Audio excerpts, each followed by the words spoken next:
ملک بہت سارے لوگوں کو زبانی یاد ہوتی ہے، اور جن کو نہیں یاد ہے ان کو چاہیے کہ وہ یاد کر لیں۔ رسول اللہ صلی اللہ علیہ وسلم نے روزانہ عشاء کے بعد سورہ ملک پڑھنے کی ترغیب دی ہے۔ فرمایا تبارک الذی بیدہ الملک وہو علی کل شیء قدیر، بہت برکت والی ہے وہ ذات جس کے ہاتھ میں بادشاہی ہے، وہو علی کل شیء قدیر، اور وہ ہر چیز پر قدرت رکھتا ہے۔ الذی خلق الموت والحیات، یہ وہ ذات ہے جس نے موت کو بنایا اور زندگی کو بنایا۔ لیبلوکم ایکم احسن عملا، تاکہ وہ تمہیں آزمائے کہ تم میں سے کون ایسا ہے جو اچھے اعمال کرتا ہے۔ بہت عجیب آیت ہے۔ حقیقت یہ ہے کہ حضرت عمر رضی اللہ تعالی عنہ کا قول ہے، من لم یعرف الجاہلیت لم یعرف الاسلام۔ وہ فرماتے ہیں جس نے زمانہ جاہلیت نہیں دیکھا وہ اسلام کی خوبیاں بھی نہیں پہچان سکتا۔ تو ہم اور آپ چونکہ مسلم گھرانے میں پیدا ہوئے، یہ باتیں بچپن سے سنتے آ رہے ہیں، اس لیے ہمیں ان باتوں کی اہمیت کا اندازہ نہیں ہے۔ ورنہ یہ سورت جس شان کے ساتھ شروع ہو رہی ہے، جس جلال کے ساتھ شروع ہو رہی ہے، وہ ایسا زبردست جلال ہے اس سورت میں کہ انسان کے دل کو اندر سے ہلا دے، اور ہمارے دل میں، ہمارے ضمیر میں اٹھنے والے بہت سارے سوالات کا اس سورت کے شروع میں اللہ نے جواب دے دیا۔ تبارک الذی بیدہ الملک، بہت برکت والی ہے وہ ذات جس کے ہاتھ میں بادشاہی ہے۔ خود سوچیں کہ جس ذات کے ہاتھ میں اس کائنات کی بادشاہی ہوگی، جو اس کائنات کا مالک ہوگا، اسے چلانے والا ہوگا، وہ کیسا ہوگا؟ برکت عربی میں کہتے ہیں خیر کثیر کو۔ خیر کسے کہتے ہیں؟ بھلائی۔ خیر کسے کہتے ہیں؟ کوئی بھی بھلائی۔ اور برکت کہتے ہیں کہ بہت زیادہ بھلائی، تھوڑے میں بہت زیادہ ہو جانا، بھلائی ہو جانا۔ تو اللہ تعالیٰ کی جو ذات ہے اس میں اللہ نے بہت زیادہ اپنی ذات میں بھلائی رکھی ہے، جو ہمیں اس کائنات سے نظر آتی ہے۔ کس طرح اپنے بندوں کو کھلا رہا ہے۔ اب آپ دیکھیں ابھی کراچی میں 3-4 دن بارشیں ہوئی ہیں۔ اگر یہ بارشیں نہ ہوتی تو آپ کہہ سکتے تھے بھئی پھر اگست میں ہو جاتی۔ اگر فرض کریں اگست میں بھی نہ ہوتی تو آپ کہہ سکتے تھے بھئی جولائی اگست سپٹمبر میں ہو جاتی۔ فرض کریں کہ سپٹمبر میں بھی نہ ہوتی تو ہم کہہ سکتے تھے بھئی اگلے سال ہو جاتی۔ فرض کریں کہ اگلے سال بھی نہ ہوتی، بھئی اگلے سے اگلے ہو جاتی، 4 سال بعد ہو جاتی، 5 سال بعد ہو جاتی، اور فرض کر لیں 5 سال بعد بھی نہ ہوتی، تو آپ کہیں گے ایسی ایسی خطرناک چیزیں ہمیں فرض نہ کراؤ۔ فرض کرنے کی بھی کوئی انتہا ہوتی ہے۔ یہ تو برس رہی ہیں بارشیں، اس لیے ہمیں اندازہ نہیں ہے اللہ کی خیروں کا۔ ہم گناہوں میں مشغول ہیں، اللہ کو نہیں مانتے۔ جو ماننے والے ہیں وہ بھی مان کے بھی گناہ کر رہے ہیں۔ لیکن عجیب بات ہے، آسمان پہ بادل آتے ہیں اور موسلا دھار بارشیں برستی ہیں، اگلے دن اخبار میں ایک چھوٹی سی خبر آ جاتی ہے، کراچی میں بے پناہ بارش، ٹریفک جیم۔ ہمیں یہ علم نہیں ہے کہ ہمارا پیدا کرنے والا کس طرح ہمارے جینے کا سامان کر رہا ہے۔ اگلے کئی سالوں تک ایک بارش اگلے کئی سالوں تک ہمیں زندگی دے کے جاتی ہے۔ صرف ایک بارش، ایک تسلی سے بارش ہو جائے نا، اس کا مطلب ہے اگلے 4-5 سال تک یہ قوم مرنے والی نہیں ہے، کیونکہ اس میں بہت ساری بیماریاں ختم، زمین کو حیات مل جاتی ہے، زندگی مل جاتی ہے۔ زمین کا پانی جو تیزی سے اس کی سطح نیچے ہو رہی تھی وہ سطح لیول پہ آ جاتی ہے۔ کیسا عجیب نظام بنایا اس اللہ نے بارشوں کا۔ اور اتنا عجیب سسٹم بنا دیا بارشوں کا کہ ایک انگریز نے یہ لکھا ہے کہ صرف بارش کے نظام کو دیکھ لیا جائے تو کوئی یہ کہہ نہیں سکتا کہ یہ سسٹم خود بخود چل رہا ہے، یہ کسی نے بنایا نہیں ہے. صرف ایک بارش کے نظام کو دیکھ لیا جائے اگر، تو کیسی خیر ہے، کیسی خیر. ہم بے ہوش پڑے ہوتے ہیں، کھڑکی سے جھانک کے دیکھتے ہیں تو بس ایک تبصرہ کر لیتے ہیں کہ بھائی باہر کیا ہو رہا ہے، بارش ہو رہی، ختم. لیکن جو اہل اللہ ہوتے ہیں نا، ان کی یہ حالت نہیں ہوتی. ہمارے شیخ حضرت مفتی رشید احمد صاحب رحمہ اللہ تعالی جب بارش ہوتی تھی تو اللہ کے عشق میں اشعار پڑھا کرتے تھے، اللہ کی محبت. کراچی میں 2-3 سال کے بعد بارش ہوئی تھی، تو جب پہلی بارش ہوئی تو ہمارے حضرت کی مجلس تھی، اس میں نیچے تشریف لائے تو حضرت نے فرمایا بتاؤ کون کون ہے کہ بارش کو دیکھ کر اس کی محبت میں اللہ کی آنکھ سے آنسو نکلاؤ، کون کون ہے. تو چند طلبہ ہمارے انہوں نے بتایا، انہوں نے اشعار بھی پڑھے کہ ہم نے یہ اشعار پڑھے تھے اور ہماری آنکھوں سے آنسو نکلے تھے اللہ کی رحمت کو دیکھ کر. تو ہمارے حضرت جو تھے نا، جب وہ اللہ کی محبت میں شاعری کرتے تھے تو ایسا وجد آتا تھا، ایسا لگتا تھا انسان زمین پہ نہیں ہے.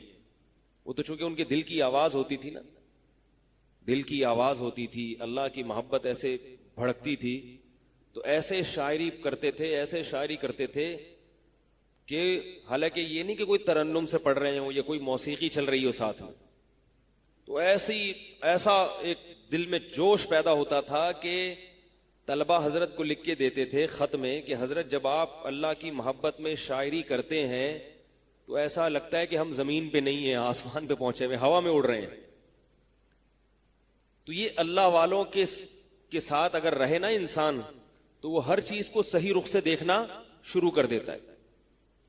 ورنہ یہی بارش جب برستی ہے تو لوگ کیا کرتے ہیں، اس بارش کو انجوائے کرتے ہیں، گانے بجانے شروع کر دیتے ہیں، ناچنا شروع کر دیتے ہیں، پکوڑے کھائیں گے، سموسے کھائیں گے، موسیقی لگائیں گے، اور اگر زیادہ ہو جائے، چھٹی والے دن ہو جائے، 14 اگست والے دن ہو جائے تو جسم سے کپڑے اتر جائیں گے، شرابیں شروع ہو جائیں گی اور ناچتے ہیں. یہ نہیں دیکھتے کہ اللہ آسمان سے پانی برسا کے کیسے اپنے وجود کا ثبوت بھی دے رہا ہے اور اپنے محسن ہونے کا اور اپنے رحمان ہونے کا ثبوت بھی دے رہا ہے.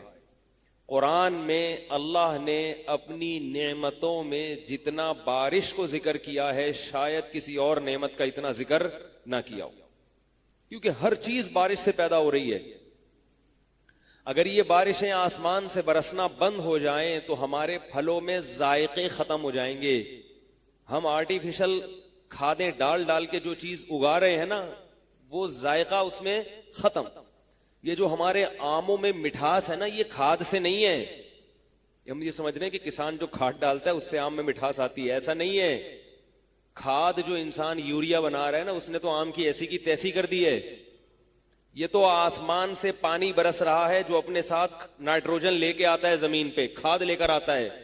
وہ کھاد زمین میں جاتی ہے تو اس سے آموں میں، موسمبیوں میں ذائقہ پیدا ہوتا ہے. اللہ تعالیٰ نے آسمان کے پانی کو برکت والا پانی بتایا ہے، ماء مبارکہ، برکت. میں نے ابھی آپ کو بتایا نا برکت کی ڈیفینیشن کیا ہے، تھوڑے میں بہت زیادہ رکھ دینا. تو بارش کو اللہ نے کیا کہا، برکت والا پانی. تو کیا مطلب، بارش دیکھنے میں تو ایک چیز لگتی ہے نا، تھوڑی سی پانی ہے بس، خشکی ختم کرے گی، لیکن اس میں اللہ نے بہت ساری خیریں رکھ دی ہیں. ایک بارش سے اللہ بہت سارے کام لے رہے ہیں.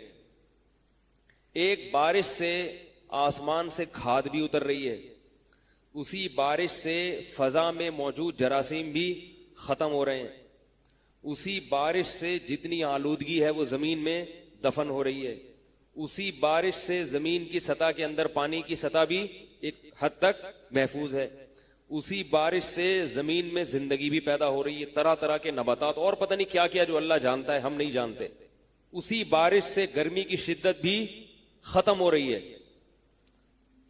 تو کیسا اللہ نے ایک پانی کے اندر یہ سب کچھ رکھ دیا. تو تبارک الذی کے آخر میں اللہ نے فرمایا قل ارأیتم ان اصبح ماؤکم غورا فمن یأتیکم بماء معین. بتاؤ اگر اللہ اس پانی کو زمین کے نیچے کر دے اور نیچے کر دے، کوئی ہے جو اس پانی کی سطح کو اوپر لے آئے؟ عجیب بات ہے نا کہ پانی برستا ہے، زمین کی رگوں میں جاتا ہے کیونکہ گریوٹی کی وجہ سے نیچے جائے گا نا، لیکن نیچے جاتے جاتے ایک سطح پہ بریک لگ جاتی ہے۔ بھائی آپ زمین میں گڑھا کھودیں تو جب تک زمین کا مرکز نہیں آئے گا نا، گڑھا کھودتا چلا جائے گا، اور کوئی چیز پھینکیں گے وہ نیچے گرتی چلی جائے گی۔ پانی بھی پھینکیں گے تو وہ بھی زمین کے مرکز پہ جا کے رکے گا، وہ اس سے پہلے نہیں رکے گا۔ لیکن زمین کا مرکز اتنا نیچے ہے کہ اگر یہ بارش کا پانی زمین کے مرکز تک جذب ہوتا رہتا اور پیٹرول کی رگوں، پیٹرول کے لیول کو بھی عبور کر کے نیچے چلا جاتا اور پیٹرول اوپر آ جاتا، تو ہمارے لیے پیٹرول پینا آسان ہوتا اور پانی پینا، بولو بھائی، مشکل ہو۔ تو اللہ تعالیٰ قرآن میں فرماتے ہیں کہ سورہ ملک کے آخر میں کہ ہم پانی جو زمین میں جذب کرتے ہیں اسے ایک جگہ پہ جا کے روک دیتے ہیں، بریک لگا دیتے ہیں۔ کیا یہ چیز بھی سمجھ میں نہیں آتی؟ پرسوں کسی کا فون آیا، آفس میں ایک شخص ہے اللہ کو نہیں مانتا، یورپ سے فون آیا کسی کا، یورپ سے، وہ اللہ کو نہیں مانتا، اور کہتا ہے جس نے مجھے فون کیا وہ پٹھان لگ رہا تھا، کوئی کہہ رہا ہے کہ وہ اللہ کو نہیں مانتا اور مجھ سے بحث بہت کرتا ہے لیکن اخلاق کا بہت اچھا ہے، باس ہے میرا مگر امپلائیز کے ساتھ حسن سلوک، بولو بھائی، بہت اچھا۔ میں نے جتنے بھی دہریے دیکھے ہیں یا سنے ہیں ان میں ایک چیز دیکھی، اخلاق کے بہت اچھے ہوتے ہیں، اخلاق کے کیا ہوتے ہیں؟ بہت اچھے، ادب و آداب بہت، تمیز بہت، کہہ رہے تنخواہیں ٹائم پہ، بہت تمیز سے بات، بہت اچھے اخلاق کا عامل ہے لیکن اللہ کو نہیں مانتا۔ میں نے کہا یہ اچھے اخلاق بروز محشر اس کو اللہ کے عذاب سے نہیں بچا سکتا۔ کتنے ہی اچھے اخلاق کر لو، اکفرت بالذی خلقک من تراب، اللہ کہتے ہیں اس ذات کا انکار کرتے ہو جس نے تمہیں مٹی سے بنایا، اس کو بھول گئے۔ دیکھو بچہ بھی مٹی سے کھلونے بناتا ہے، کتنی محبت کرتا ہے نا اس سے، ہے بھائی، کتنی محبت کرتا ہے۔ آپ اس کے کھلونے کو توڑ دیں، بچے کو غصہ آتا ہے، میں نے مٹی سے بنایا تھا، غصہ آتا ہے نا اس کو۔ اللہ فرماتے ہیں کہ میں نے تجھے مٹی سے بنایا اور تجھ سے محبت کی اور تو بنانے والے کا انکار کر رہا ہے کہ کیسے بن گیا۔ اکفرت بالذی خلقک من تراب، فرمایا مٹی سے بنایا، ثم من نطفہ، پھر اس مٹی سے میں نے منی کی بوند بنائی۔ مٹی ہے نا، مختلف شکلوں میں پروسیس سے گزرتی ہے اور منی کا قطرہ بن جاتی ہے۔ ثم من تراب اکفرت بالذی خلقک من تراب ثم من نطفہ ثم سواک رجلا، پھر اس نطفے میں آنکھ، ناک، کان، دل، دماغ، جگر، گردے، پھیپھڑے، کلیجی، آنکھیں، کان، ناک، دانت، زبان اور یہ ساری چیزیں، انگلیاں، ناخن بنا کے سواک رجلا، انسان بنا کے سیدھا کر دیا، بالکل برابر۔ اور اب تو کیا کہہ رہا ہے کہ میں اس کو نہیں مانتا کیونکہ وہ مجھے نظر نہیں آتا۔ وہ جو پٹھان بھائی جنہوں نے فون کیا، پرسوں ترسوں کی بات ہے، وہ کہہ رہے ہمارا باس کہتا ہے جو گورا ہے کہ خدا ہے کہاں، دکھاؤ تو صحیح، سامنے کیوں نہیں آتا؟ اگر خدا ہے تو سامنے کیوں نہیں آ رہا؟ دکھاؤ تو صحیح، کہاں ہے؟ میں نے اس سے کہا کہ وہ سامنے بھی آ جائے گا، اس سے کہو یہ تسلی بھی تمہیں ہو جائے گی، لیکن جب وہ آئے گا تو تمہارے پاس ایمان کا آپشن ختم ہو جائے گا، ایمان کا آپشن ختم ہو جائے گا۔ وہ سامنے اس لیے نہیں آتا کہ وہ اگر سامنے آئے گا تو آزمائش ختم ہو جائے گی۔ سامنے بیٹھی ہوئی چیز پہ تو سبھی مان لاتے ہیں۔ وَمَا مَنَعَنَا أَن نُرْسِلَ بِالْآيَاتِ إِلَّا أَن كَذَّبَ بِهَا الْأَوَّلُونَ، اللہ فرماتے ہیں کہ ہم تمہیں اپنے دین کے برحق ہونے کی ایسی نشانیاں دکھا سکتے ہیں جو 2 اور 2 4 کی طرح ہیں، 2 اور 2 4 کی طرح، لیکن اس نشانی دکھانے کے بعد کسی نے تردد کیا تو پھر فوراً اللہ کا عذاب آئے گا۔ فرمایا جیسے ہم نے قوم سمود کو پہاڑ سے اونٹنی نکال کے دکھا دی تھی، لیکن پھر اس کے بعد قوم سمود کو اللہ نے ایمان کا موقع نہیں دیا، تباہ کر دیا۔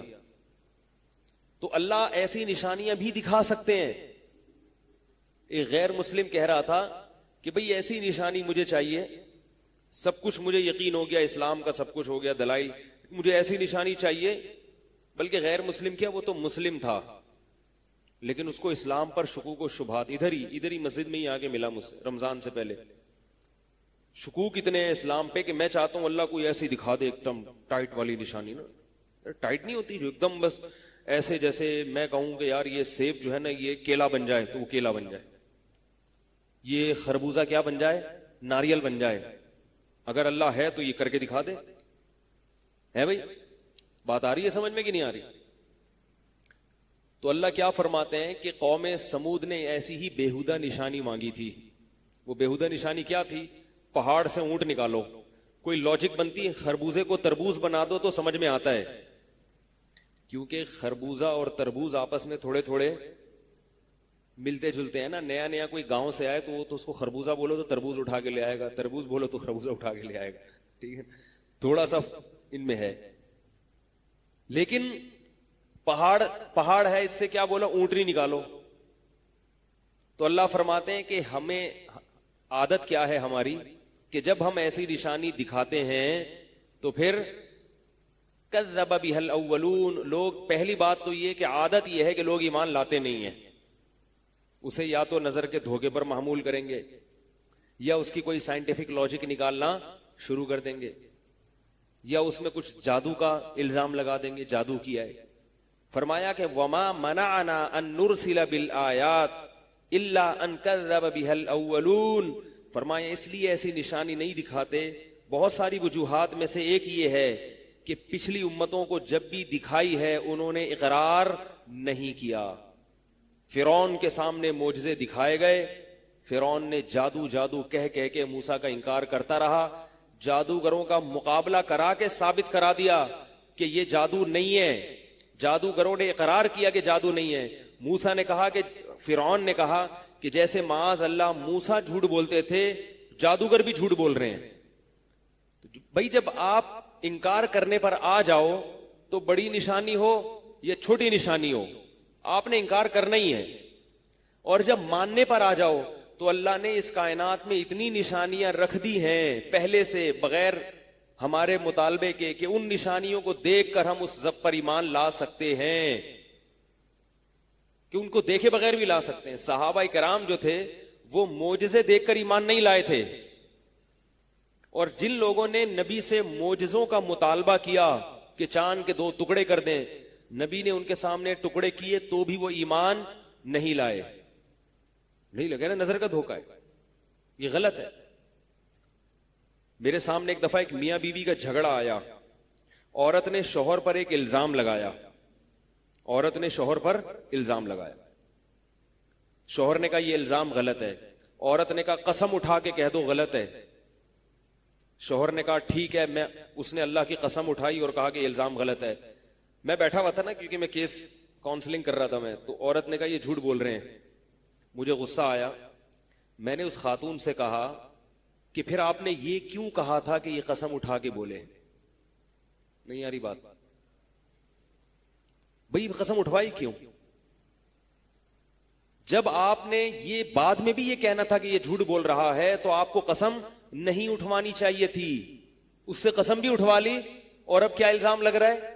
جھوٹ بول رہا ہے. تو یہ تو غلط ہو گیا نا. نشانی مانگو اور جب مل جائے تو بولو یہ ڈرامہ ہے, یہ یوں ہے, یہ فلانا ہے, یہ ڈمکانا ہے.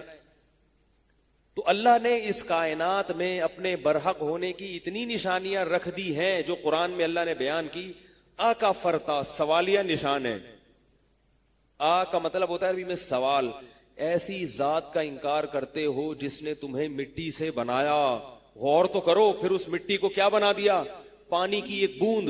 پھر اس پانی کی بوند کو ماں کے رحم میں رکھ کے آنکھ, ناک, کان, دل, دماغ, جگر, کیسی اس میں سافٹ ویئر انسٹال کیے ہیں کہ روٹی کھاتی ہے ماں اور ساری چیزیں بننا اور اگنا شروع ہو جاتی ہیں.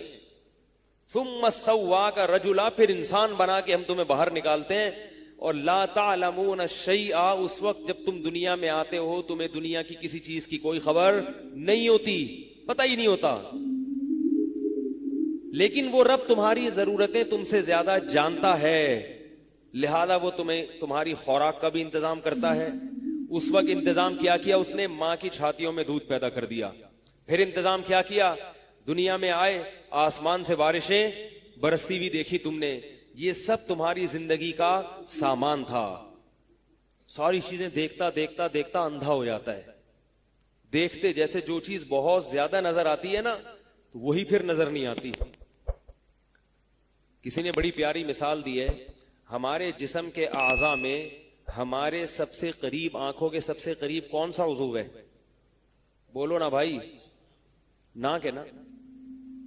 ناک ایک ایسا عضو ہے جو ہماری دونوں آنکھوں کے بالکل درمیان میں, لیکن ہمیں اپنی ناک کے علاوہ باقی سب چیزیں آسانی سے, بولو نا بھائی, ہاتھ نظر آتا ہے بھائی, پاؤں نظر آتے ہیں, ناخن نظر آتے ہیں, ایسے دیکھ لیں ناخن نظر آئیں گے, کسی اور کی ناک بھی نظر آئے گی, بلکہ کسی اور کی سب سے پہلے ناک ہی نظر آئے گی. آپ کو نظر نہیں آ رہی تو کیا چیز نظر نہیں آ رہی؟ اپنی ناک. اس لیے کہ بہت قریب ہے. چونکہ اللہ بہت زیادہ قریب ہے اور وہ اس وقت سے جانتا ہے, هو اعلم بكم اذ انتم اجنة في بطون امهاتكم. فرمایا جب تم ماں کے پیٹ میں جنین تھے, بن رہے تھے, چھپے ہوئے تھے, اس وقت سے جانتا ہے تمہیں. بنا رہا ہے وہ تمہیں, اس وقت سے جانتا ہے. تو چونکہ اتنا قریب ہے اسی لیے وہ ہمیں نظر نہیں آتا. وہ نظر نہیں آتا. اتنی نشانیاں اس کی ہیں, اتنی نشانیاں کہ انہی نشانیوں کو بھولتا ہے انسان. تو اللہ نظر کیوں نہیں آتا؟ اس لیے نظر نہیں آتا کہ جس چیز کی نشانیاں رکھی جاتی ہیں, علامتیں رکھی جاتی ہیں, وہ اسی لیے رکھی جاتی ہیں کہ وہ چیز ہمیں نظر نہیں آ رہی ہوتی. میں اکثر مثال دیتا ہوں, آپ جب لانگ روٹ پہ نکلتے ہیں, ہائی وے پہ نکلتے ہیں, تو جگہ جگہ سائن بورڈ نظر آتے ہیں نا آپ کو ہائی وے پہ. کیا خیال ہے؟ سب سے پہلے جب کراچی سے نکلیں گے, لاہور 1200 کلومیٹر یا 1500 ایسے لکھا ہوا نظر آئے گا. تو یہ سائن بورڈ کس کی علامت ہے کہ لاہور یہاں سے کیا ہے, بالکل سیدھا. اب آپ کو لاہور یہاں نہیں ہے. کیوں نہیں ہے؟ کیونکہ مجھے نظر نہیں آ رہا. بھائی سائن علامت لگانا اسی لیے تو ہے کہ اگر نظر آ رہا ہوتا تو یہ علامتیں لگانے کی کیا ضرورت تھی؟ کیا خیال ہے بھائی؟ آپ جاتے جاتے روڈ 2-3 طرف ٹرن ہو رہے ہیں, ادھر بھی نکل رہا ہے, ادھر بھی نکل رہا ہے, سیدھا بھی نکل رہا ہے. اب آپ کو پتہ نہیں کہ ادھر لاہور کے لیے ادھر ٹرن کرنا ہے, میں نے لاہور کے لیے ادھر ٹرن کرنا ہے, یا لاہور کے لیے میں نے سیدھا جانا ہے. تو سائن بورڈ لگا ہوتا ہے نا, ایرو کا نشان ہوتا ہے, لاہور کہاں ہے بھائی؟ لیفٹ سائڈ پہ اتنے کلومیٹر. اگر نظر آ رہا ہوتا تو یہ علامتیں لگتی. اللہ نظر نہیں آ رہا تبھی تو اس نے اپنی وجود کی علامتیں رکھی ہیں, اور سائن بورڈ اتنے لگا دیے ہیں اس نے جگہ جگہ جگہ جگہ. بچہ جب بلوغت کی دہلیز پہ قدم رکھتا ہے, بالغ ہونے سے پہلے اسے اللہ کے وجود کی علامتیں نظر آنا شروع ہو جاتی ہیں. اتنی علامتیں, اتنے سائن بورڈ تو کسی سفر پہ نہیں ہے راستہ دکھانے کے لیے. ہم جب سفر کرتے ہیں تو کتنے سائن بورڈ آئیں گے؟ 20 آ جائیں گے, 100 آ جائیں گے نا, زیادہ سے زیادہ. لیکن اللہ کی علامتیں جو اللہ کا راستہ ہمیں بتاتی ہیں, جو اللہ کا پتہ ہمیں بتاتی ہیں کہ کوئی ہے جس نے پیدا کیا, جس نے بنایا, وہ سائن بورڈ اتنے ہیں جس کی انتہا نہیں ہے. سب سے پہلے بچے کو جو پہلا سائن بورڈ نظر آتا ہے نا, جو بتاتا ہے کوئی ہے جس نے پیدا کرنے والا, وہ اس کے والدین ہیں, وہ اس کی ماں ہے, جو اس سے بے پناہ محبت کر رہی ہوتی ہے, اسے اپنے سینے سے لگا کے رکھتی ہے, رات کو اس کی پوٹیاں صاف کر رہی ہے, پیمپر صاف کر رہی ہے, چیختا ہے چلاتا ہے تو لوریاں سنا سنا کے اس کو چپ کراتی ہے, اپنی چھاتی سے فیڈ کراتی ہے. تو بچہ جیسے ہی تھوڑا تھوڑا سمجھدار ہوتا ہے, اگر وہ عقل ہوگی اس میں, تو اس کو اس کے ذہن میں یہ سوال پیدا ہوگا کہ میں تو محتاج ہوں, بالکل اپاہج ہوں, کچھ بھی نہیں کر سکتا. تو یہ کون سی ذات ہے جس نے اس عورت کے دل میں, اس شخصیت کے دل میں میری بے پناہ محبت ڈال دی, اور اس محبت کے بغیر میری پرورش ممکن, بولو بھائی, نہیں تھی. آپ اگر یہ کہتے ہیں نا کہ یہ خود سے ہو گیا ہے, جو دہری ہے نا ان کے پاس پتہ ہے اس کا کیا جواب ہے؟ یہ تو نیچرل ہے, جس نے جنا ہے وہ محبت تو کرے گی, یہ تو نیچرل ہے بھائی, یہ تو نیچرل ہے. تو نیچر کی کیا ڈیفینیشن ہے؟ نیچر خود سے تھوڑی کوئی چیز ہوتی ہے, قدرت نے رکھا ہے نا یہ. اور اگر آپ نیچر کو اللہ سے ہٹا کے الگ چیز فرض کرتے ہیں اور آپ یہ کہتے ہیں کہ جو بھی جنے جو پیدا کرے وہ لازمی محبت کرے گی، تو پھر سانپ کی مادہ اپنے بچوں سے محبت کیوں نہیں کرتی؟ مچھلی جب انڈے دیتی ہے اس سے بچے نکلتے ہیں تو وہ اپنے بچوں سے محبت کیوں نہیں کرتی؟ نہیں یاری بات میرا خیال ہے. سانپنی جب انڈے دیتی ہے نا، جب اس سے بچے نکلتے ہیں تو انہی بچوں کو کھانا شروع کر دیتی. کہتی خوراک ہے بھائی، میرے ہی انڈوں سے نکلے تو کیا ہوا، ہے تو پروٹین سے بھرپور نا، کھاؤ. آپ کہہ سکتے ہیں کہ بھائی وہ تو چونکہ انڈوں سے نکلے ہیں نا، ڈائریکٹ بچے پیدا نہیں کیے اس نے، تو انڈوں سے نکلے ہیں، تو اس کو بھول گئی ہے کہ یہ، کیونکہ انڈوں سے بچے نکلتے بہت دیر سے ہیں، ڈائریکٹ جنا نہیں ہے اس نے، وہ تو بھول گئی ہے. تو مرغی کیوں نہیں بھولتی؟ پھر مرغی جب انڈے دیتی ہے کتنے دنوں کے بعد اس میں سے بچے نکلتے ہیں، لیکن ان بچوں سے مرغی جو عشق اور محبت کرتی ہے وہ بھی دیکھنے کے لائق. آپ کبھی مرغی اس نیت سے پالیں اور آپ کو مرغی میں اللہ کا وجود نظر آئے گا. ایسی محبت کرتی ہے نا اپنے چوزوں سے. آپ اپنے ڈڑبے میں کمزور سی مرغی لا کے چھوڑیں. میں نے ایک دن کیا کیا، میرے پاس مرغیاں تھیں تو ایک مرغی نئی لایا، میں ذرا کمزور تھی. مرغیوں میں جب نئی مرغی آتی ہے نا تو اس کی شامت آتی ہے، وہ نئی والی مرغی کو ایکسپٹ نہیں کرتی، وہ مارتی ہیں اس کو. میں نئی مرغی لا کے میں نے ڈالی، پٹنا شروع کیا اس مرغی نے، ساری پرانی مرغیوں نے مار مار کے بھرگس نکال دیا اسے. 2-3 دفعہ میں نے ارادہ کیا اس کو ذبح کرتا ہوں. اللہ کی قدرت کہ وہ کڑک ہو گئی. وہ کیا ہو گئی؟ وہ کڑک ہو جاتی ہے نا، بیٹھ جاتی ہے اپنی. تو ہم نے کہیں سے انڈے لا کے اس کے نیچے رکھ دی. ہم نے کہا لے بھائی، اب اس کی ٹور چینج ہو گئی. اب اس نے سائن بورڈ لگا دیا ہٹو بچوں کا. کیا لگا دیا اس نے؟ اس جو کڑک ہوئی ہے مرغی، اس نے کیا لگا دیا؟ ہٹو بچوں. اب کوئی قریب آئے. پھر جب کچھ دنوں کے بعد اس کے بچے نکلے، چوزے نکلے، وہی سائز ہے اس کا، وہی کمزور، لیکن بچوں کی وجہ سے اس میں اتنا کانفیڈنس پیدا ہوا اپنے بچوں کی خاطر. اب اس کو اپنا دفاع نہیں کرنا، کس کا کرنا ہے؟ بچوں کا. اب جو مرغیاں پہلے اسے مار رہی تھیں وہ اس سے ڈر ڈر کے بھاگ رہی ہیں. طاقت تو پہلے سے بھی کم ہو گئی، قوت پہلے سے بھی کم ہو گئی، کیونکہ اتنا عرصہ بیٹھی رہی ہے. اعتکاف میں بیٹھی ہوئی تھی نا، وہ تو 21 دن کا اعتکاف تھا. جیسے آپ اعتکاف میں بیٹھتے ہیں تو تھوڑی سی توانائی میں کمی آ جاتی ہے، تو مرغی کا اعتکاف کتنے دن کا ہوتا ہے؟ 21 دن کا. 21 دن وہ اعتکاف میں بیٹھ کے جب اٹھی ہے، اتنی توانائی اس کے اندر. وہ کیا تھا؟ بچوں سے عشق اور محبت، کہ اب میں جان پہ کھیل جاؤں گی، بچوں پہ آنچ نہیں آنے دوں گی. یہی جب سانپ کی مادہ کے ساتھ ہوتا ہے تو انہی بچوں کو کھا جاتی ہے، مرغی کے ساتھ ہوتا ہے تو ان بچوں کو کی حفاظت کرتی ہے. مچھلی کے ساتھ ہوتا ہے، مچھلیوں میں بعض مچھلیاں انڈے دیتی ہیں، بعض ڈائریکٹ بچے دیتی ہیں. جو انڈے دیتی ہیں وہ انڈے کھا جاتی ہیں، جو بچے دیتی ہیں وہ بچے کھا جاتی ہیں. یہ اللہ نے بتا دیا کہ میں جس کے دل میں چاہوں گا محبت ڈال دوں گا، اور جس کے دل میں چاہوں گا نفرت ڈال دوں گا. انسان کی ماں کے دل میں اللہ نے انسان کے بچے کی محبت ڈالی ہے. اگر اللہ نہ ڈالتا تو یہ نیچر نہیں ہے، فطرت نہیں ہے، ماں کبھی بھی نہ پالتی بچے کو. جیسے عورت کی گود میں دوسرے کا بچہ لا کے پکڑا دو، ذرا تجربہ کر کے دیکھیں آپ. اپنا ہی ہو لیکن دوسری بیوی کا ہو، وہ جیسے ہی پوٹی کرے گا نا، ہاں اس کا تو کام ہی ہر وقت کیا ہے؟ گند کرنا. اس کا کام کیا ہے ہر وقت؟ گند کرنا، پوٹیاں کرنا. عورت کو دوسرے کے بچے کی پوٹی سے الٹی آتی ہے اور اپنے بچے کی پوٹی سے الٹی نہیں آتی. حالانکہ پوٹی کی ڈیفینیشن تو سب جگہ ہی کی ہے. کیا اس کا لیبارٹری ٹیسٹ کرائیں، سب پوٹیاں اللہ معاف فرمائے ایک جیسی ہوتی ہیں. کتنی نفیس باز خواتین ہوتی ہیں بڑے بڑے گھرانوں کی، جن کو ذرا سی اسمیل آ رہی ہے تو ایکچولی مجھے وامٹنگ ہو رہی ہے، مجھے جناب بڑا اسٹائل ہوتا ہے. اپنا بچہ پیدا ہو گیا، وہ صبح شام موشن کر رہا ہے، اس کے پیمپر تبدیل ہو رہے ہیں، کوئی وامٹنگ نہیں ہو رہی، کوئی الٹی نہیں آ رہی. تو یہ محبت کس نے رکھی ہے؟ یہ اللہ نے. اور اتنی محبت اللہ نہ رکھتے تو بچہ نہیں پلتا. یہ جو آیا گھر میں رکھی جاتی ہے نا بچہ پالنے کے لیے، اس لیے پالتی ہیں کہ ان کو پیسے ملتے ہیں.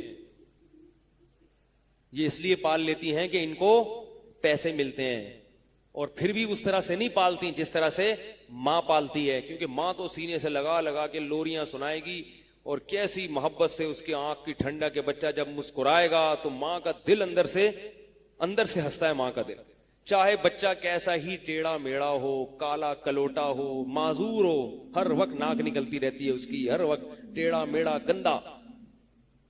تو اب ہم اگر اسی پہ غور کر لینا کہ کون سی مخلوق ہے جس کے دل میں اللہ نے ماں کی محبت ڈالی، اور کون سی مخلوق ہے جس کے دل میں اللہ نے ماں کی محبت نہیں ڈالی، اسی سے اللہ کا وجود پتا چل جائے گا کہ اتفاق سے نہیں ہے۔ وہ جانور جن کی نسل بہت تیزی سے بڑھتی ہے، ان کی ماؤں کے دلوں میں اللہ نے ممتا نکال لی ہے۔ مچھلی ہزاروں انڈے دیتی ہے، میں نے ایکویریم میں مچھلیاں بہت پالی ہیں، 5.5-6 فٹ کا ایکویریم میں نے خود بنایا تھا، گھر میں خود بنوایا تھا، شیشے لا کے نا اس کو جوڑ کر۔ تو ایک دن یہ گولڈن فش ہے نا، دیکھو تو بچے ہی بچے، یہ ہزاروں بچے دیتی ہے، اور کیا کرتے ہیں کہ جیسے ہی یہ بچے دیتی ہے نا تو فوراً اس کی ماں کو دوسرے ایکویریم میں ڈال لیا جاتا ہے، کیونکہ اگر آپ نے نہیں نکالا تو وہ بچے سارے کھا جاتی ہے۔ اب اگر اللہ تعالی اس مچھلی کے دل میں بچوں کی ممتا پیدا کر دیتے تو سمندر میں پاؤں رکھنے کی جگہ نہ ہوتی، اتنی مچھلیاں پیدا ہو جاتی لاکھوں کروڑوں کے حساب سے کہ مچھلیاں زیادہ ہوتی اور سمندر کم ہوتا۔ آئی بات سمجھ، وہ بھوکی بھی مرتی اور پتہ نہیں کیا کیا ہوتا ان کے ساتھ، اتنی اللہ نے۔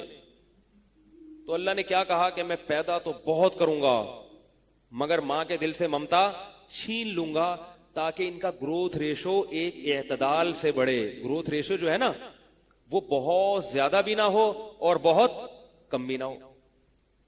اب صرف اسی پہ غور کر لو آپ، سانپ کا بھی ایسا ہی ہے، اگر سانپ اپنے بچوں کو نہ کھاتی ہے سانپنی تو دنیا میں سانپ ہی سانپ ہوتے۔ سوال یہ پیدا ہوتا ہے کہ پھر اللہ یوں کر لیتے نا مچھلیوں کے کہ بھئی وہ ماں کی ممتا اللہ ان کے دل میں رکھتے، مگر وہ بچے کتنے دیتی، 2 4 5 6، تاکہ گروتھ ریشو ایک طریقے سے ہوتا۔ کیا خیال ہے؟ یہ بات غور سے سنیں، بڑی ٹیکنیکل بات ہے۔ گروتھ ریشو ایک اعتدال سے بڑھتا ان کا، اور ماں رہتی، وہ ڈائن نہ بنتی۔ کیا خیال ہے؟ اگر اللہ ایسا کرتے نا تو 2 حکمتیں فوت ہو جاتی۔ ایک حکمت تو یہ کہ یہ ہمیں کیسے سمجھ میں آتا کہ ماں کے دل میں محبت ڈالنے والا کون ہے؟ اللہ ہے۔ ہم تو کہتے ہیں بھائی یہ تو سارے جانور اپنے بچوں سے محبت کرتے ہیں، مچھلی بھی کرتی ہے تو ماں نے کر لیا تو یہ تو نیچرل ہے۔ اب ہمیں پتا چلا یہ نیچرل نہیں ہے، یہ اللہ نے دل میں محبت ڈالی ہے ہمیں پالنے کے لیے۔ ہمارے ماں باپ کے دل میں جو محبت ڈالی تھی ہمیں پالنے کے لیے، تاکہ ہم تمیز سے پل جائیں۔ پلے پھر بھی نہیں تمیز سے، عجیب بات ہے۔ ٹھیک ہے، وہ تو ہمارا قصور ہے نا، لیکن اللہ نے سارا انتظام ہمیں تمیز سے پالنے کا کیا تھا۔ بچہ عیدی سینٹر میں بھی پل جاتا ہے مگر بڑے بڑے کام نہیں کرتا۔ ماں باپ کے گھر میں جس طرح بچہ بادشاہوں والی زندگی گزارتا ہے نا تو اس کی مینٹل اپروچ بڑھتی ہے، عزت ملتی ہے اس کو گھر میں، اور عیدی سینٹر میں بچے کو عزت نہیں ملتی۔ تبھی وہ عیدی سینٹر کے بچے کیا نکلتے ہیں آپ دیکھ لیں، وہ بھکاری نکلیں گے، وہ چور چکے، اللہ معاف فرمائے، یہ چیزیں ہوتا ہے، ان کو محبت نہیں ملتی۔ وہ تو پہلی حکمت کیا ہے؟ اگر اللہ مچھلی کی مادہ کے دل میں بچوں کی محبت رکھتا تو پہلی حکمت فوت ہو جاتی۔ وہ کیا؟ یہ کیسے پتا چلتا کہ محبت ڈالنا اللہ کا کام ہے؟ اللہ جس کے دل میں محبت ڈالتا ہے وہاں تو محبت ہوگی، جہاں محبت نہیں ڈالی وہاں محبت نہیں ہوگی۔ تو ہم پر اللہ کا احسان ہے کہ اللہ نے ہماری ماؤں کے دلوں میں بچپن میں ہماری محبت ڈال دی، ہم تمیز سے پل گئے۔ دوسری حکمت سمندر میں یہ تھی کہ اگر سمندر کی مچھلیاں، سمندر میں نا ہمیشہ بڑی مچھلی چھوٹی مچھلی کو کھاتی ہے، یہ ان کی خوراک ہے، تو اور ہم بڑی مچھلیوں کا شکار کرتے ہیں، یہ جو چھوٹی چھوٹی مچھلیاں ان کو چھوڑ دیتے ہیں اور یہ ہمارے کام کی بھی نہیں ہوتی۔ تو اب مسئلہ یہ ہے کہ بڑی مچھلیاں جب چھوٹی مچھلیوں کو کھاتی ہیں تو چھوٹی بچنے کی کوشش کرتی ہیں، تو جس حساب سے بڑی مچھلیاں ہم پکڑیں گے چھوٹی مچھلیوں کا زندہ رہنے کا ریشو اسی حساب سے، بولو نا بھائی، بڑھے گا۔ کیونکہ ان کو کھانے والی جو مچھلیاں تھی ان کی تعداد کم ہو جائے گی، لہذا زندہ رہنے والوں کی تعداد بڑھ جائے گی. لہذا آپ صبح و شام سمندر سے مچھلیاں نکال نکال کے کھاؤ، سمندر کی مخلوق ختم ہونے والی نہیں ہے. اور اگر مچھلیاں 2-2 3-3 بچے دیتی تو جس دن مچھلیاں ہم سمندر سے زیادہ نکال لیتے آگے نسل کیا ہو جاتی؟ کم ہو جاتی. گورنمنٹ اعلان کرتی اس سمندر کی نسل ختم ہو رہی ہے، آپ لوگ کھانا پینا چھوڑ دیں، بچے 2 ہی اچھے، 4 بچے ہوں گے تو کھانا رزق کیا ہو جائے گا؟ کم ہو جائے گا. اللہ نے کہا برساتی مینڈکوں کی طرح بھی بچے پیدا کر لو، رزق ختم ہونے والا نہیں ہے. جس رب نے سمندر کی مچھلی کا ایک گروتھ ریشو کا نظام رکھا ہے اور اس میں انسانوں کی مداخلت کو پسند نہیں کیا، اس نے انسان جو مقصود کائنات ہے اس کے گروتھ ریشو کا خود سے کوئی انتظام نہیں کیا ہوگا. اس میں فیملی پلاننگ والوں سے کہا ہوگا مشورہ لو کہ کتنے ہونے چاہیے کتنے نہیں ہونے چاہیے. یہ تو کفر ہے، یہ تو اللہ پہ بہت بڑا الزام ہے کہ جو انسان مقصود کائنات ہے اس کا کوئی اللہ کے یہاں سسٹم نہیں ہے. وہ ہم ان سے پوچھیں یہودیوں سے. اور جو مچھلیوں کا سسٹم ہے وہ قدرت کا بنایا ہوا سسٹم ہے، اس میں کسی سے پوچھنے کی ضرورت نہیں ہے. تو یہ سب سمجھانے کے لیے اللہ نے کیا سمندر کا نظام بنا دیا کہ بھائی تم اگر بڑی مچھلیاں زیادہ پکڑو گے تو چھوٹی مچھلیوں کی نسل خود بخود بڑھے گی، کیونکہ لاکھوں تعداد میں پیدا ہوتی ہیں. اور اگر تم اس لالچ میں کہ نہیں ہے اللہ میں مچھلی نہیں نکال رہا سمندر سے، کہیں ایسا نہ ہو کہ سمندر کا رزق ختم ہو جائے تو میں تھوڑی تھوڑی کر کے مچھلی نکالوں گا، تھوڑی تھوڑی کر کے کھاؤں گا، تو نتیجہ کیا نکلے گا؟ آپ تو مچھلی نہیں کھائیں گے، مگر کل جن مچھلیوں نے آپ کی خوراک بننا تھا وہ آپ کی بننے کے بجائے ان مچھلیوں کی خوراک بن جائیں گے جن کو آپ کی خوراک بننا تھا. تو نتیجہ گھوم پھر کے پھر کیا ہوگا؟ نہیں آ رہی سمجھ میں؟ رکھل رہنے دو یار. نہیں آ رہی نا؟ آ رہی ہے. یہ چیزیں آپ کو کتابوں میں نہیں ملیں گی، کہیں آپ کتاب میں پڑھ کے دیکھیں کہ بھی کہاں کون سے صفحے پہ لکھی ہوئی چیزیں. یہ کتابوں میں نہیں ملیں گی آپ کو یہ چیزیں. یہ آپ کو الفلاحیہ مسجد میں ملیں گی انشاءاللہ، انڈا موڑ. ایڈریس نوٹ کر لیں آپ لوگ. تو بھائی میں یہ عرض کر رہا تھا کہ کتنی نشانیاں نظر آتی ہیں، کتنی نشانیاں. بچے کو سب سے پہلی نشانی کون سی نظر آتی ہے؟ اپنی ماں. وہ سوچنے پر مجبور ہوتا ہے کہ کیوں مجھے اتنا سینے سے چپکا رہی ہے، کیوں مجھے اتنا پیار کر رہی ہے. پھر باپ نظر آتا ہے اس کو، کیسے کما کما کے لا کے کھلا رہا ہے. باپ کے دل میں اللہ نے محبت ڈال دی، کیسا غیرت مند ہوتا ہے. بیٹیوں سے کتنی محبت کرتا ہے باپ، بیٹوں سے کتنی محبت کرتا ہے. اور کیسا حالانکہ ڈرتا بھی ہے کہ پتہ نہیں میرا مستقبل ہوگا کیا، یہ بچہ میرا کرے گا کیا بڑا ہو کر. کوئی بھروسہ تھوڑی ہوا. وہی بچہ باپ کو قتل بھی کر دیتا ہے جائیداد کی لالچ میں. وہی بچہ باپ کو کے برین ہیمریج کا ذریعہ بن جاتا ہے. یہ نشانی. پھر اس کو اور نشانیاں نظر آتی ہیں. بارش نظر آتی ہے، اس کو پھل فروٹ نظر آتے ہیں، کیسے میرے لیے اللہ پیدا کر رہا ہے. تو موت تک اتنی نشانیاں اتنی نشانیاں اتنی نشانیاں کہ ان نشانیوں کے بعد بھی اگر ایمان نہیں لایا اور توبہ طائب کر کے سیدھے راستے پر نہیں چلا تو پھر اللہ فرماتے ہیں میرے عذاب سے اسے دنیا کی کوئی طاقت نہیں بچا سکتی. قرآن نے بڑی سخت دھمکیاں لگائی ہیں. یہ بات یاد رکھو. آج کل بہت زیادہ کہا جاتا ہے اللہ غفور رحیم ہے، معاف کر دے گا معاف کر دے گا معاف کر دے گا. یہ بات اس طرح سے نہیں ہے جس طرح بیان کی جاتی ہے. قرآن میں اللہ کے لیے جہاں بھی غفور اور رحیم کا لفظ استعمال ہوا ہے یہ ان لوگوں کے لیے ہوا ہے جو کافر یا تو مسلمان ہونا چاہتا ہے یا کوئی مسلم گنہگار توبہ کرنا چاہتا ہے. سمجھ رہے ہو بات کو؟ گناہ چھوڑنا چاہتا ہے، داڑھی نہیں ہے تو داڑھی رکھنا چاہتا ہے، زنا کر رہا ہے تو زنا چھوڑنا چاہتا ہے، بے حیائی میں مبتلا ہے تو اب اس بے حیائی سے توبہ کرنا چاہتا ہے، لیکن اسے ڈر ہے کہ پتہ نہیں میرے پچھلے گناہ معاف ہوں گے کہ نہیں ہوں گے. تو ان لوگوں کے لیے اللہ نے اعلان کیا کہ میں غفور بھی ہوں اور رحیم بھی، معاف بھی کروں گا اور الگ سے رحمت بھی کروں گا. الگ سے رحمت بھی کروں گا. کیا رحمت ہوگی الگ سے؟ اس کی بڑی تفصیل ہے. بعض جگہ پر آتا ہے اتنی زبردست توبہ ہوتی ہے کہ گناہوں کو نیکیوں سے بدل دوں گا.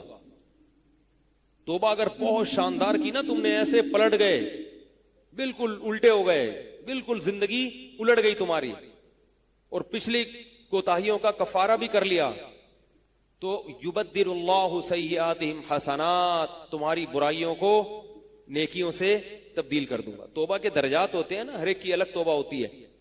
صحابہ کی توبہ کیسی ہوتی تھی؟ زنا ہوا کسی صحابی سے، بے چین ہو گئی، یہ تو بہت بڑا جرم ہو گیا. آج اتنا ہلکا سمجھا جاتا ہے زنا کو، اتنا معمولی سمجھا جاتا ہے، کچھ ہے ہی نہیں. او بھائی بہت بڑی نحوست ہے یہ، اس کا عذاب آخرت میں بعد میں ہوگا.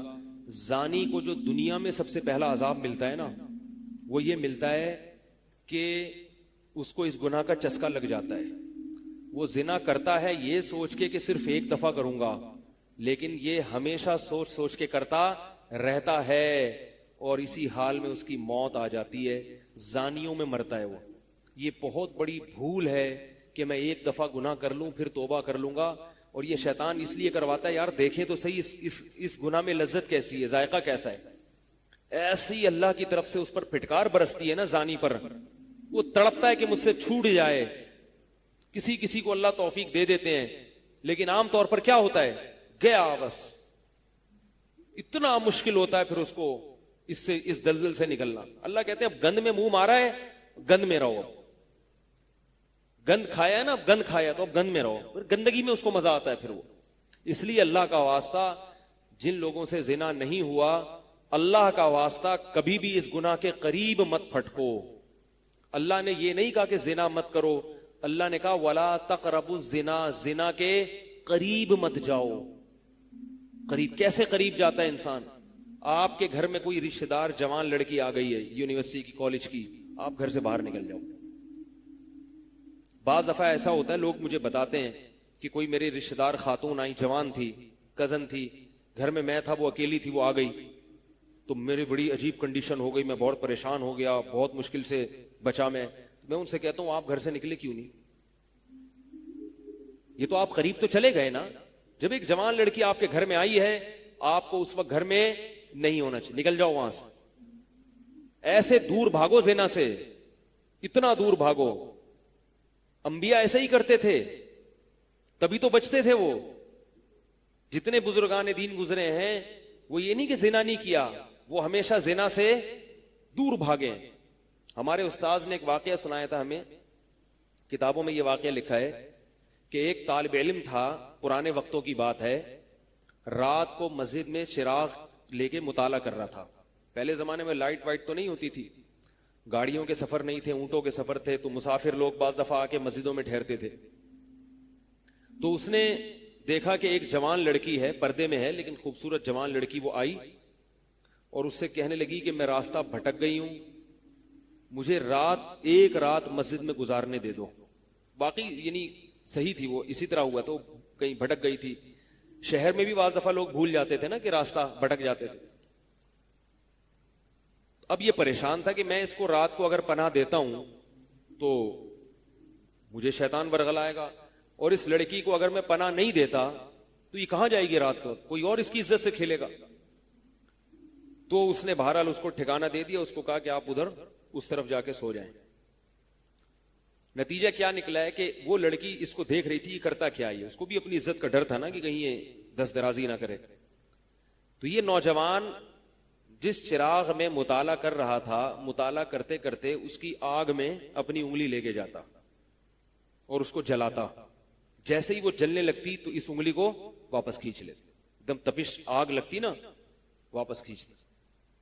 پھر تھوڑی دیر بعد یہ انگلی اس میں لے کے جاتا، پھر واپس کھینچتا. پوری رات یہ کرتا رہا ہے اور اپنی انگلی کو جلاتا رہا ہے.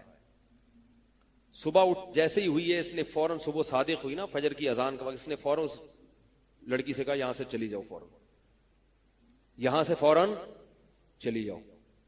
اس نے کہا اللہ کی قسم اس وقت تک نہیں جاؤں گی جب تک تم یہ معاجرہ نہیں بتاؤ گے، یہ رات تم نے کیا ہے. تو کہنے لگا یہ میرا اور اللہ کا معاملہ ہے، میں تمہیں نہیں بتا سکتا. اس نے پھر اللہ کا واسطہ دے کے کہا، اس نے کہا میں جاؤں گی نہیں یہاں سے جب تک بتاؤ گے نہیں.